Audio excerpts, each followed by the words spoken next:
Thank you, Mr Speaker. My question is to the Treasurer. Will the Treasurer advise the House on the importance of strong economic growth to employment security, job creation and wage growth for hard-working Australians? How important is it that the government continue to promote productivity and reduce inefficiencies that drag on our economy? The Treasurer.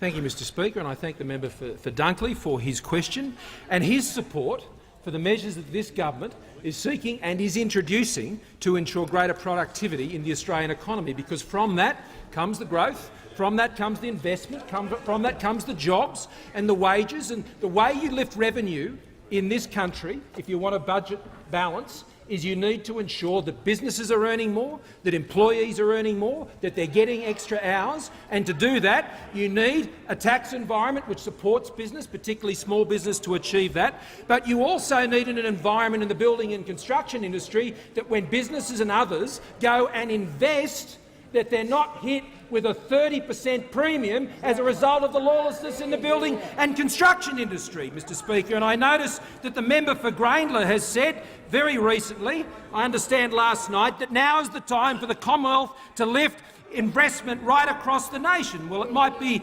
news to the member for Grayndler that under the Labor Party, Commonwealth investment as a share of public investment under Labor was an average of 24%.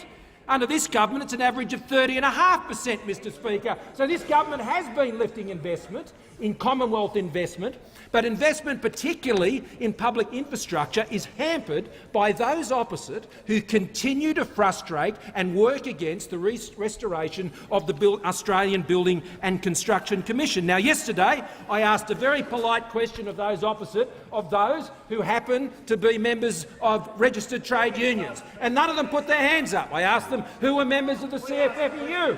So, Mr Speaker, I thought this may be a reason as to why, in unions' interests, they may be seeking to protect the lawlessness in the building and construction industry on behalf of militant unions. So I did a little bit of homework. It turns out that when you look at the register of members' interests of the 68 members of parliament who sit opposite, only 32 have not listed any union membership at all on their register of interest. Now, that's interesting because when I look at the membership form of the ALP, which is a requirement, it says member of affiliated union, Mr Speaker. So why is it, Mr Speaker, why is it that the member for Batman thinks it's important to declare a 1 to 400 scale model of a short-fin Barracuda submarine, but he doesn't think it's relevant to disclose the fact of his membership, as others have on that side, of being a member of a trade union? And if we go to the actual register of interest question,